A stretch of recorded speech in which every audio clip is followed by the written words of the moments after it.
नमस्कार साथियों, मैं हूं आपकी अपनी प्राची अधिकारी।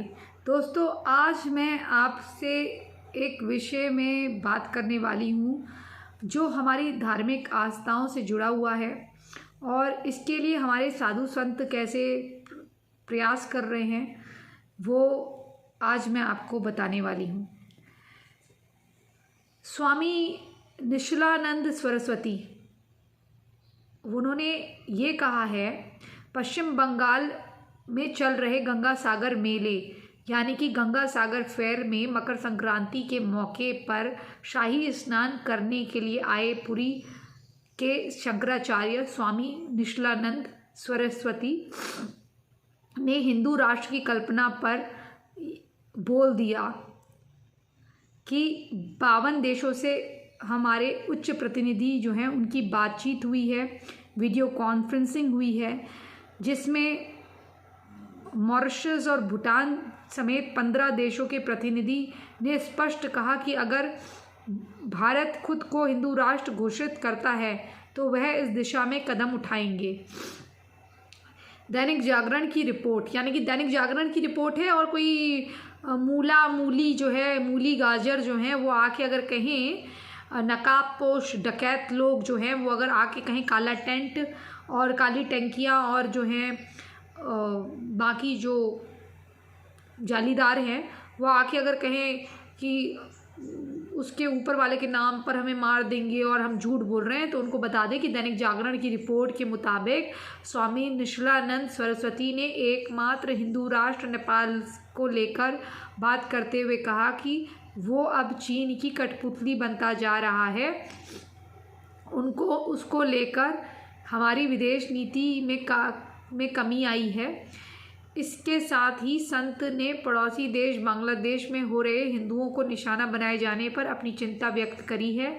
उन्होंने बांग्लादेश में हिंदू मंदिरों और देवी देवताओं को निशाना बनाए जाने और मूर्तियों को तोड़ने पर नाराज़गी व्यक्त की है। शंकराचार्य स्वामी निश्चलानंद सरस्वती ने कहा कि दुनिया भर में हिंदू देवी देवताओं का अपमान कहीं भी सहन नहीं किया जा सकता। उनका कहना है कि अगर भारत में अल्पसंख्यक आसाम में रहते हैं तो बांग्लादेश में हिंदू क्यों नहीं रह सकते। उन्होंने कहा कि आखिर बांग्लादेश भारत से ही तो पैदा हुआ है। राजनीति पर क्या किया कटाक्ष। शंकराचार्य निश्चलानंद सरस्वती राजनीति और कोरोना को लेकर भी बयान दिया।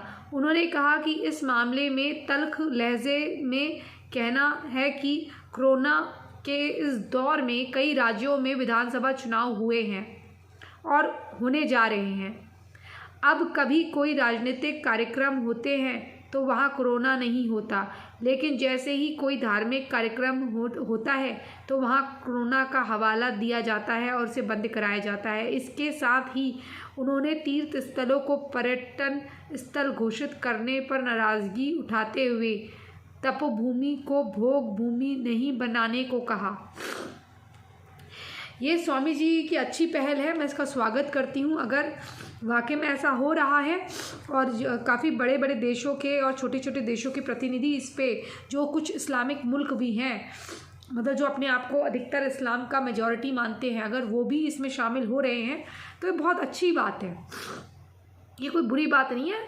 स्वामी जी ने बहुत अच्छा कार्य करा है, क्योंकि सनातन इटसेल्फ, सनातन को अलग से सेक्युलर होने की ज़रूरत नहीं है, क्योंकि धर्मनिरपेक्ष तो हम हो ही नहीं सकते, हम तो ऑलरेडी हैं ही।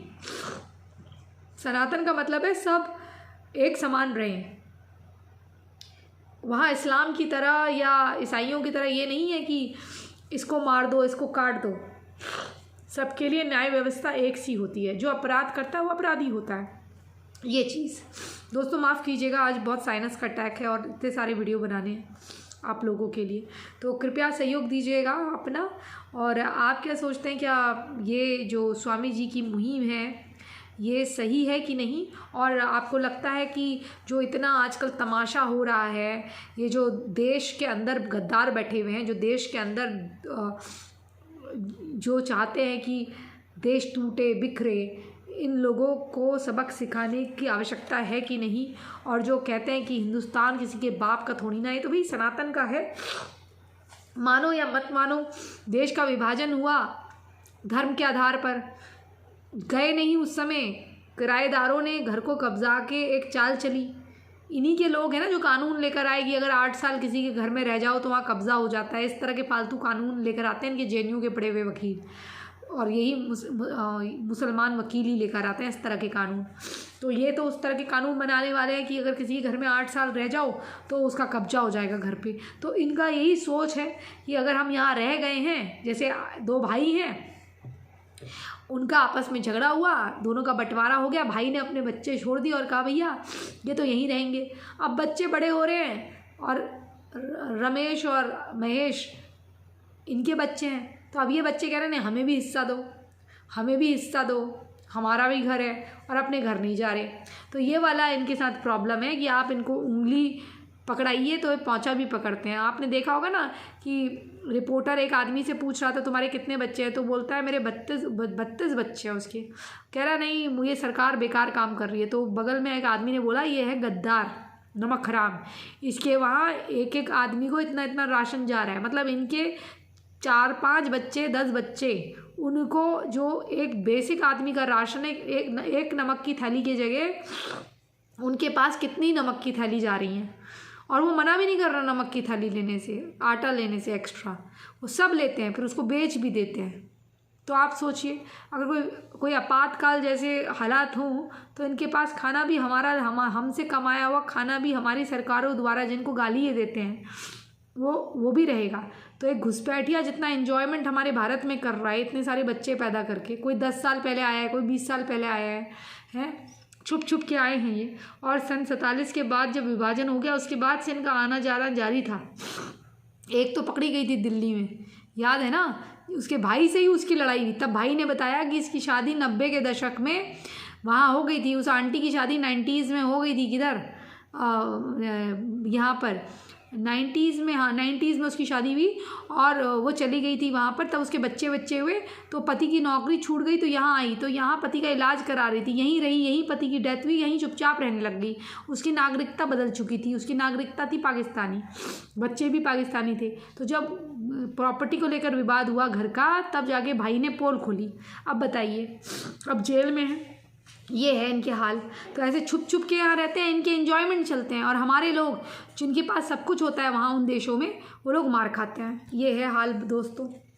आप क्या सोचते हैं इसके बारे में ज़रूर बताइएगा और कमेंट के माध्यम से लिखिएगा। और चैनल सब्सक्राइब नहीं करा तो चैनल सब्सक्राइब कर लीजिए। इसी संदेश के साथ मैं प्राची अधिकारी आपसे विदा लेती हूँ। जय जय हिंद, जय जय भारत, वंदे मातरम, जय श्री राम, हर हर महादेव।